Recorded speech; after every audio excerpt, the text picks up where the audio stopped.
আসসালামু আলাইকুম এভরিওয়ান, কেমন আছেন সবাই? আশা করি সবাই ভালো আছেন। আমি আলহামদুলিল্লাহ ভালো আছি। তো এই ভিডিওটা হচ্ছে প্রায় 2 থেকে 3 দিন আগের করা। তো যারা যারা রেগুলার আমার ভিডিওগুলো দেখেন তারা অবভিয়াসলি জানবেন যে আজকে কয়েকদিন যাবত আমি অনেক অনেক বেশি অসুস্থ। তো যার কারণে আমি ভিডিওগুলো দিতে পারতেছি না, যেই ভয়েস ভিডিওগুলো এগুলো তো আমি দিতেই পারতেছি না। আর আমার গ্যালারিতে অনেক অনেক ভিডিও কিন্তু জমে আছে, এগুলো হচ্ছে এডিটিংয়ের জন্য, ভয়েসের জন্য দেয়া হচ্ছে না। আজকে দিব কালকে দিব ভাবতেছিলাম, বাট হচ্ছে দেয়াই হচ্ছে না।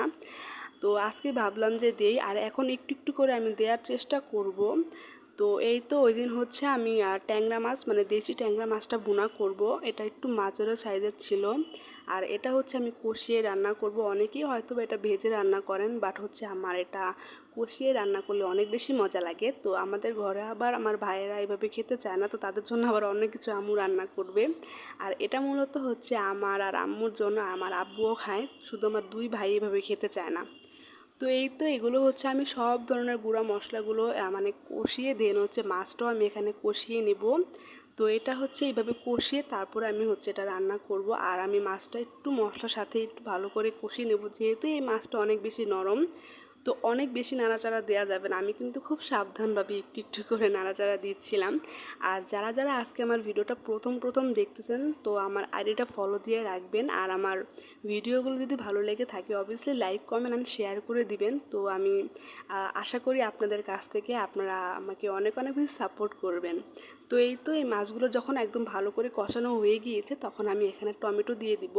তো টমেটো দিয়ে ভালো করে আর একটু নাড়াচাড়া দিব। আমি তো নাড়তেই পারতেছিলাম না, মানে মাছগুলো এত বেশি নরম ছিল। তো এই তো একটু যখন টমেটোটা একটু নরম হয়ে আসবে, তখন হচ্ছে আমি এটা আম্মু আর কি নাড়তেছিল, আমি আর কি পারতেছিলাম না দেখা। তো এই তো, আর আমি এখানে হচ্ছে বেশি ঝোল দেব না, জাস্ট অল্প একটু মানে ঝোলের পানি দিয়ে জাস্ট এটা হচ্ছে আমি মাখা মাখা, একদম পুরো মাখা মাখা করে ফেলবো। তো আমি অল্প একটু পানি দিয়েছি। তো এটা কিন্তু একদম পুরো মাখা মাখা করে ফেলবো। আর এই মাছটা কাদের কাদের পছন্দ অবভিয়াসলি কমেন্টে বলে যাবেন। আমার তো অনেক বেশি পছন্দ, আর এইভাবে করে রান্না করলে আমার সব থেকে বেশি ভালো লাগে। আর এই তরকারিটা আসলে অনেক বেশি মজা হয়েছিল। আপনাদের কাছে কেমন লাগলো অবভিয়াসলি কমেন্টে জানাবেন। তো আসসালামু আলাইকুম।